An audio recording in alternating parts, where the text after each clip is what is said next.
بسم اللہ الرحمن الرحیم خواتین و حضرات السلام علیکم ورحمۃ اللہ وبرکاتہ و مغفرتہ۔ پروگرام احکام شریعت اور فقہ حنفی سے متعلقہ مسائل کے ساتھ آپ کی خدمت میں حاضر ہیں۔ ایک بھائی نے کویسچن کیا تھا کہ ہمارے یہاں ایسے دو افراد کا نکاح ہوا جو گونگے تھے، بول نہیں سکتے تھے، تو جب ایجاب و قبول ہی نہیں ہوا تو ان کا نکاح کیسے ہوگا؟ دیکھیں، ایجاب اور قبول کا مطلب ہوتا ہے، ایجاب کا مطلب ہوتا ہے اجازت، اور قبول کا مطلب اس کو قبول کرنا، یا دوسرے الفاظ میں یوں کہہ سکتے ہیں کہ ایک جب پہلا کوئی قدم اٹھاتا ہے شادی کے فریقین میں سے، اس کو ایجاب سے تعبیر کر دیتے ہیں، دوسرا جب اس کو قبول کر لیتا ہے تو اس کو قبول کرنا کہتے ہیں۔ یہ ویسے زبان سے ہوتا ہے، جبکہ زبان سے الفاظ کی ادائیگی پر قدرت حاصل ہو، اور اگر کوئی گونگا ہے یا وقتی طور پہ اس کی زبان بند ہو گئی ہے تو وہ معروف اشارے کہ جو اس کے لیے مخصوص ہوں، جیسے جو گونگے حضرات ہوتے ہیں ان کے مخصوص اشارے ہوتے ہیں، اور وہ اس سے باقاعدہ آپ نے دیکھا ہے گفتگو کرتے ہیں، تو اگر ان مخصوص اشاروں کے ساتھ ہی نکاح ہوا تھا تو ان کے اشارے ایجاب اور قبول کے، یعنی جو لفظی ایجاب و قبول ہیں انہی کے قائم مقام ہوتے ہیں، لہٰذا یہ نکاح اپنی جگہ بالکل درست ہے۔ اور یہ کہنا کہ جی ایجاب و قبول ہی نہیں ہوا، یہ غالباً اس طرف اشارہ کر رہا ہے کہ سائل کے ذہن میں یہ ہے کہ جب تک الفاظ ادا نہ کیے جائیں نکاح نہیں ہوگا۔ تو یہ بات ٹھیک ہے، لیکن یہ ان کے لیے ہوتا ہے کہ جو بولنے پر قدرت رکھتے ہیں، گونگوں کا نکاح ہو جائے گا۔ ایک یہ کہتے ہیں کہ ایک عورت دوسری سے فون پر کہہ رہی تھی کہ اگر فلاں نے میرا وہ مسئلہ حل کر دیا تو میں اسے اللہ بنا کر پوجوں گی، حکم کیا ہے؟ اور اگر اس کو بتایا جائے کہ بھئی آپ سے غلطی ہوئی، وہ نہ مانے، تو رشتہ دار اس کے ساتھ کیسا تعلق رکھے؟ دیکھیں، پہلی بات تو یہ کہ کلمہ کفر ہے، کیونکہ ایک انسان کو میں اللہ بناؤں، یعنی اس کو معبود قرار دے دوں، اللہ کا مطلب معبود، تو غیر اللہ کو معبود قرار دینا یہ کفر ہے، اور وہ دائرہ اسلام سے خارج ہو گئی۔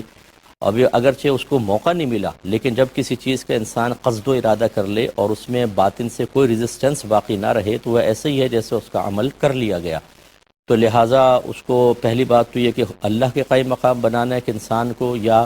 اللہ کے ساتھ ساتھ اسے بھی خدا مان لینا، اور پھر اس کی عبادت کا اقرار، دونوں دائرہ اسلام سے خارج کرنے والی چیزیں ہیں۔ تجدید ایمان، تجدید نکاح کرنا ہوگا۔ اگر وہ خاتون تسلیم کر لے بہت اچھی بات ہے، اگر اس نے جس عورت کے سامنے کہا یا زیادہ لوگوں کے سامنے فرض کر لے کہتی، تو جیسا جتنے لوگوں کے سامنے کہا ہوتا ہے اتنے لوگوں کے سامنے توبہ کرنی ہوتی ہے۔ ایک عورت سے کہا ہے تو بس اس کے سامنے توبہ کرنا کافی ہے، اور اگر مجمع کثیر میں ہوتا تو اتنے ہی مجمع کثیر کے سامنے اعلانیہ توبہ کرنی ہوتی، اور تجدید ایمان، تجدید نکاح ہوگا۔ اگر وہ تسلیم نہیں کرتی تو بالکل آج کل یہی حکم ہے کہ سوشل بیک آؤٹ کیا جائے، کم از کم اس طرح کے بڑے گناہوں کا تو کیا جائے نا۔ ہر چھوٹے چھوٹے گناہوں کا تو بہت ہی مشکل ہوتا ہے، ہر گھر میں بے نمازی، ہر خاندان میں جھوٹ بولنے والے، غیبت کرنے والے، تو ان پر سوشل بیک آؤٹ بہت مشکل ہے، کاروباری زندگی رکے گا۔ لیکن جو بڑے قبیح قسم کے گناہ ہیں، کوئی اعلانیہ زنا کر رہا ہے، 3 طلاقیں دینے کے بعد بیوی کو بغیر نکاح کے، بغیر حلالہ کے گھر میں رکھا ہوا ہے اور بچے پیدا ہو رہے ہیں، اسی طریقے سے کلمات کفر منہ بھر بھر کے کہے جائیں اور پھر ہم ان کو نظر انداز کریں، تو یہ سمجھ لیں دین کی تباہی کی بنیاد ہے۔ اس لیے ایسا نہیں کرنا چاہیے، اور میرا مشورہ یہ ہے تمام دیکھنے والوں کے لیے کہ اس پر بھی غور کر لیں کہ آخر اس طرح کا جملہ کیوں زبان سے نکلا۔ اس کا مطلب یہ ہوا کہ ایسی چیزیں دیکھی جا رہی ہیں، چاہے وہ ڈرامے ہیں، چاہے وہ موویز ہیں، چاہے وہ کسی کی بھی تعلیم کو قبول کیا جا رہا ہے کہ جس میں کوئی ایسا ہی کرتا ہے کہ اگر میرے کام ہو گیا تو میں فلاں کو خدا بنا کے اس کی پوجا کر لیں گے، تو یہ چیزیں پھر مسلمان پر بھی اثر انداز ہوتی ہیں۔ ہم لوگ بعض اوقات کہتے ہیں کہ فلم ہی تو ہے، ڈرامہ ہی تو ہے، اس میں کیا اگر ہم دیکھ لیں، تو یہ پتہ نہیں ہوتا کہ اس کے کیا منفی اثرات آپ کے ذہن پر مرتب ہو رہے ہیں، آپ کے بچوں پہ مرتب ہو رہے ہیں۔ جیسے گیمز کھیلنے کی بچوں کو اجازت دے دیتے ہیں، اور اس میں دیوتاؤں کا ذکر ہوتا ہے، گاڈ گاڈیس، اور بچے ان کو سن رہے ہوتے ہیں، پڑھ رہے ہوتے ہیں،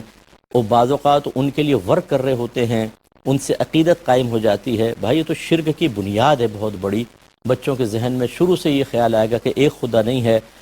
پانی بارش برسانے کا خدا علیحدہ ہے، مشکل حل کرنے کا خدا علیحدہ ہے۔ اس طرح تعدد الہ کا تصور بچوں کے ذہن میں پیدا ہوگا، اور بچے خدا نہ خواستہ بڑے ہونے کے بعد، اگر بلوغت کے بعد، بلکہ 7 سال کے بعد اگر اس طرح کا کوئی تصور ذہن میں آتا ہے تو ایمانیات پہ فرق پڑنے کا اندیشہ ہوتا ہے۔ اس لیے ماں باپ کو اچھی طرح سوچنا چاہیے، اور ہمارے وہ بھائی بہن جو اس طرح کی موویز دیکھتے ہیں کہ جن کے اندر ایسے ہی جملے کہے جاتے ہیں، جس کو چاہو خدا بنا کو پوجا شروع کر دو، تو پھر وہ یہی ایک نتیجہ ہے۔ اس طرح کے ایک نہیں سینکڑوں نتائج معاشرے میں مرتب ہو رہے ہیں، اور ہمارے سامنے تو لوگ بہت زیادہ کویسچنز کرتے ہیں، اس لیے خدا را اس پہ توجہ کی جائے۔ یہ کہتے ہیں کہ کھیل کود میں، ہنسی مذاق میں بے ایمانی کرنا کیسا ہے؟ جیسے چیٹنگ کر لیتے ہیں، لیڈو کھیل لیے، گوڈ جو ہے وہ اٹھا کے سائڈ میں رکھ دی، کہ جیسے وہ ہم بعض وقت لال ہونا کہتے ہیں کہ لال ہو گئی تو وہ ہٹا لیتے ہیں، تو اس طرح کی بے ایمانی کرنا کیسا ہے؟ دیکھیں بالکل جائز نہیں ہے، کیونکہ مطلب ہے تو یہ کھیل کود، لیکن جب اس طرح کی بے ایمانی کرنے کا انسان عادی ہوتا ہے تو پھر ہم بڑے بھولے ہوتے ہیں، ہمیں نہیں پتہ کہ ہم کتنی نفس و شیطان کی مکمل طور پہ اطاعتیں کر رہے ہوتے ہیں۔ ایک چیز میں ہنسی مذاق میں اطاعت کرتے ہیں، اور پھر وہ شیطان ہمیں دوسری چیزوں کے اندر اسی طرح ایک غلام کی طرح استعمال کر رہا ہوتا ہے، اور ہم اطاعت کر رہے ہوتے ہیں۔ تو یہ اس طرح کی چیزوں کے اندر بھی بے ایمانی یا مطلب چیٹنگ کرنا بالکل شرعاً جائز نہیں ہوگا، اس سے اجتناب کریں، اگرچہ اس کی قباحت ویسی نہیں ہوتی جیسے دینی معاملات کے اندر، جیسے امانت میں خیانت کر لی، کسی کا پیسہ دبا لیا، رشوت لے لی، حرام کما لیا، ان کی تو قباحتیں چونکہ شرعی ممانعت کے تحت ہیں تو بہت ہی زیادہ ہیں، لیکن یہ اس کی تمہید بنے گی۔ اسی سے انسان کے اندر جرأت پیدا ہوتی ہے۔ پہلے وہ کھیل کھیل میں مذاق میں چیٹنگ کرے گا، پھر سیریس ہو کے کرے گا، اور پھر اس سے بڑا کرائم کرے گا، اور پھر بعض اوقات اس کا انجام بڑا دردناک ہوتا ہے۔ فتنے کو ابتداءً ہی کچلنا ضروری ہوتا ہے۔ پودے کو توڑ دیں آسانی ہوتی ہے، درخت بن جائے تو بہت مشکل ہوتا ہے کاٹنا۔ امید ہے کہ آپ سمجھے ہوں گے۔ کالر ہمارے ساتھ ہیں، السلام علیکم۔ السلام علیکم۔ جی بہن، وعلیکم السلام۔ جی میرا پہلا سوال یہ ہے کہ شہر میں کچی زمین ہے، اس کے اوپر مٹی ہے، تو اس پہ بکرے کھڑے ہوئے تھے تو ان کے بیلنی وغیرہ گری تھی، تو اب یہ پوچھنا تھا، وہ جگہ صاف تو کر لی تھی لیکن کچھ اس کے وہاں پر تھے نا ذرات، تو یہ پوچھنا تھا کہ اس کو پاک کس طرح کیا جائے گا، کیونکہ وہاں زمین جب گیلی ہوتی ہے آنا جانا بھی ہوتا ہے، تو اس کے اوپر دوسری ہم مٹی ڈال دیں یا پانی سے اگر اس کو دھو دیں، وہ کس طرح وہ پاک ہو جائے گی؟ ٹھیک ہے، میں عرض کرتا ہوں۔ ایک اور کالر ہیں، السلام علیکم۔ جی وعلیکم السلام، مفتی صاحب ٹھیک ہے سر آپ؟ جی اللہ کا بڑا کرم۔ مفتی صاحب میرے دو سوال ہیں کہ جی۔ جیسے میرا بیٹا ہے تقریباً 8-9 سال کا، اس کو جب میں نماز کے لیے لے کے جاتا ہوں تو وہ نماز کے دوران کبھی ادھر دیکھتا ہے، کبھی ہاتھ آگے پیچھے کرتا ہے، تو ہم اس کو نماز کے دوران ہاتھ سے صحیح ترتیب بتا سکتے ہیں جیسے وہ ادھر ادھر نہ دیکھیں، حرکتیں نہ کرے، تو اس کے لیے نماز سے کیا شرعی ٹھیک ہے، اور ہوگا اس کے لیے؟ دوسرا یہ کہ خاص کر کے ہم جب بھی نماز پڑھنے جاتے ہیں، خاص کر کے جمعے کی نماز کے دوران نا، ہمارے جو قاری صاحب ہیں وہ موسٹلی بس یہی ہوتا ہے کہ جب بھی نماز کے لیے کھڑے ہو جاتے ہیں تو وہ مختلف مسجد کی جو ہے وہ کچھ چیزیں ہوتی ہیں جس کے لیے وہ فنڈ ریزنگ کے لیے وہ ڈیمانڈ کرتے ہیں، کچھ نہ کچھ پیسے جمع کرائیں، یہ کرنا ہے وہ کرنا ہے، تقریباً 5-7 منٹ ویسے ہی ان کے باتوں میں لگ جاتے ہیں، تو اس کے لیے کیا شرعی موقع ہے؟ میں عرض کرتا ہوں۔ یہ بہن نے کویشچن کیا کہ کہیں بکرے وغیرہ جیسے کچی زمین پہ کھڑے ہیں، پیشاب بھی کرتے ہیں، مینگنی وغیرہ اسمیل بھی ہو جاتی ہے اور ناپاک ہیں، تو اب اگر ہم اس کو پاک کرنا چاہیں تو کیا شرعی طریقہ ہوگا؟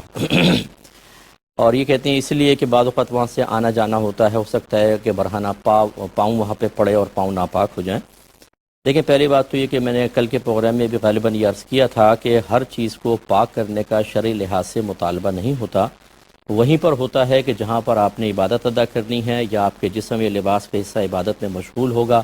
یا پھر وہاں پر اگر پاؤں وغیرہ رکھیں تو ناپاک ہونے کا اندیشہ ہے۔ میرے خیال میں جہاں بکرے وغیرہ بندھے ہوتے ہیں وہاں پر عمومی طور پہ انسان جوتے پہن کر ہی جاتا ہے، تو زیادہ سے زیادہ جوتے ناپاک ہوں گے، پاؤں نہیں، تو اگر آپ اس کو ویسے بھی چھوڑ دیں تو کوئی حرج نہیں ہے۔ پھر بھی زمین کا حکم یہ ہوتا ہے کہ اگر یہ دھوپ سے، ہوا سے، گرمی سے خشک ہو جائے، نجاست اس میں جو پڑی بھی تھی وہ اڑ جائے، گویا کہ ختم ہو جائے، رنگت اور اسمیل وغیرہ ختم ہو جائے، زمین پاک ہو جائے گی۔ ایک تو یہ معاملہ ہوتا ہے۔ دوسرا یہ کہ آپ اس پہ اگر وہ، لیکن آپ نے خود مٹی کا کہا، پانی بہائیں گے تو پھر مٹی بہت زیادہ بہے گی، تو پھر دوسرا یہ بھی ہو سکتا ہے کہ اس پہ بہت زیادہ اس طرح مٹی ڈال دیں کہ وہ بالکل دب کے ختم ہو جائے، حصہ بالکل ایک جیسا بن جائے اور اسمیل وغیرہ ساری ختم ہو جائے، اگر پاک کرنا ہی مقصود ہے تو۔ اور یا پھر تیسرا وہی ہے کہ آپ اچھی طرح پانی بہا دیں، اتنا کہ آپ کو یقین ہو جائے کہ پانی نجاست کو بہا کر لے گیا، تب بھی وہ پاک ہو جائیں گے۔ ہاں اگر آپ نے دوبارہ وہیں بکرے باندھنے ہیں، وہیں کھڑے کرنے ہیں، تو پھر میرے خیال میں بار بار پاک کرنے کا تکلف نہ کریں۔ پھر ایسی صورت میں آپ جوتے پہن کر ہی جائیں، یا اگر برہنہ پا چلے بھی گئے اور پاؤں کی ناپاکی کا اندیشہ ہے تو باہر آ کر اپنے پاؤں دھو لیں۔ اس کو بار بار پاک کریں گے تو بہت ہی حرج میں مبتلا ہونے کا خوف ہے.